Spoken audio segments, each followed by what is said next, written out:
Halo para pejuang CNS, selamat datang di panduan yang bakal ngebantu kamu menaklukkan salah satu momen paling menentukan, seminar laporan aktualisasi.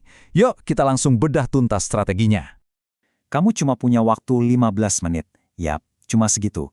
15 menit buat nunjukin semua hasil kerja kerasmu selama masa habituasi. Waktu yang super singkat jadi setiap detiknya berharga banget.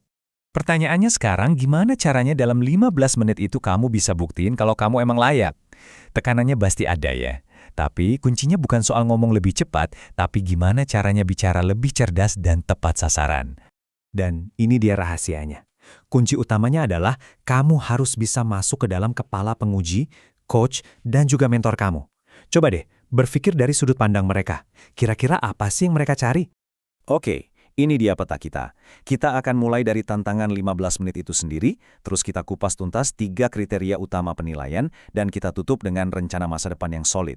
Anggap aja ini panduan lengkap menuju kesuksesan seminar kamu. Baik, kita mulai ya. Anggap aja rubrik evaluasi resmi ini sebagai contekan atau kunci jawaban kamu.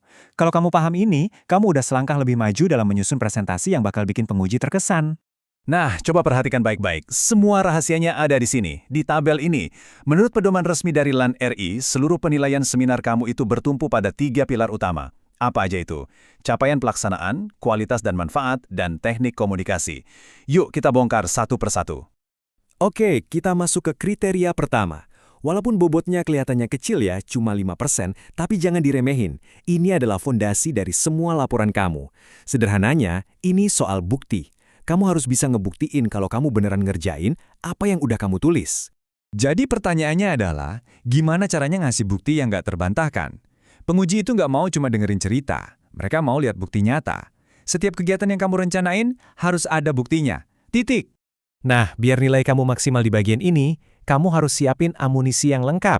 Bukti belajar yang relevan itu bisa macam-macam.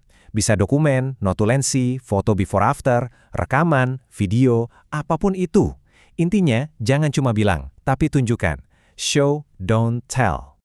Sekarang kita masuk ke bagian yang paling daging, bobotnya paling besar, 20%. Di sini, penguji udah nggak nanya apa yang kamu kerjain, tapi kenapa kerjaanmu itu penting. Kualitas, manfaat, dan dampak, itulah yang jadi fokus utama. Salah satu pertanyaan andalan penguji itu pasti begini. Coba jelaskan kondisi sebelum dan sesudah aktualisasi kamu. Nah, cara jawabnya harus jelas banget. Lukiskan gambaran masalah awalnya, lalu tunjukkan transformasi yang terjadi karena idemu, dan yang paling penting, dukung ceritamu dengan data atau fakta, bukan cuma asumsi. Biar kontribusi kamu benar-benar terasa, coba deh ikutin 3 langkah ini. Pertama, jelasin manfaatnya buat siapa aja. Kedua, tunjukin gimana proyek kecilmu ini nyambung ke gambaran besar, yaitu visi misi organisasi. Dan ketiga, yang paling krusial, jelaskan gimana nilai-nilai inti organisasi itu kamu terapkan di setiap kegiatan. Nah, ini dia intinya. Penguji mau lihat kamu itu bukan cuma menyelesaikan tugas, tapi juga benar-benar menghayati dan menerapkan materi dari agenda 2 dan 3. Jadi, semua kegiatan kamu harus jadi cerminan nyata dari nilai-nilai dasar ASN. Lanjut, kriteria terakhir, bobotnya 5%, ini soal kemasannya. Sebagus apapun isi laporanmu, kalau cara penyampaiannya berantakan, ya sayang banget. Kriteria ini menilai cara kamu presentasi dan menjawab pertanyaan. Jadi, gimana caranya biar jago di sini? Ini bukan cuma soal punya slide yang keren loh, tapi lebih ke kemampuan kamu untuk menjelaskan semuanya dengan runut, percaya diri, dan yang paling penting bisa menjawab pertanyaan dengan jawaban yang berisi. Kunci buat dapat nilai sempurna itu sebenarnya simple, mampu menjelaskan hasil dengan baik, dan mampu merespon pertanyaan dengan baik. Artinya, latihan, persiapan, dan pahami luar dalam pekerjaanmu, biar pertanyaan apapun bisa kamu jawab dengan tenang dan meyakinkan. Akhirnya, kita sampai di bagian yang sering banget disepelekan padahal super penting. Ingat, presentasi kamu itu belum selesai waktu kamu selesai ngejelasin hasil. Kamu juga harus bisa nunjukin kalau kamu punya pandangan ke depan.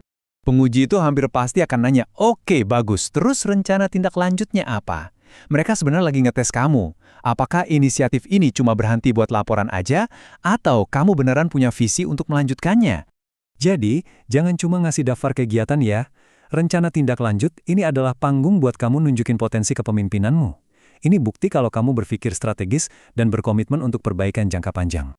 Bahkan di formulir penilaiannya pun disebut secara eksplisit, rencana tindak lanjut yang jempolan itu adalah cerminan dari kemampuan berpikir kritis dan kreatif kamu. Ini bukti pamungkas kalau kamu udah benar-benar meresapi nilai-nilai dari pelatihan dasar. Oke, waktunya merangkum semua yang udah kita bahas. Biar lebih nempel, ini dia inti dari strategi yang bisa kamu pakai untuk seminar nanti. Jadi, ini yang harus kamu ingat. Pahami 3 kriteria penilaian. Siapkan bukti untuk semua klaim. Ceritakan kisah perubahan yang kuat ya sebelum dan sesudahnya. Selalu kaitkan pekerjaanmu dengan tujuan besar organisasi. Dan terakhir, tunjukkan kalau kamu punya visi untuk masa depan. Jadi, pas kamu lagi nyiapin seminar 15 menit itu, coba tanyakan ini ke dirimu sendiri. Seminar ini bukan cuma sekedar ujian. Ini adalah kesempatan emas buat kamu nunjukin kalau kamu bukan sekedar kandidat, tapi seorang aparatur sipil negara masa depan yang siap memimpin dan membawa perubahan. Semoga sukses!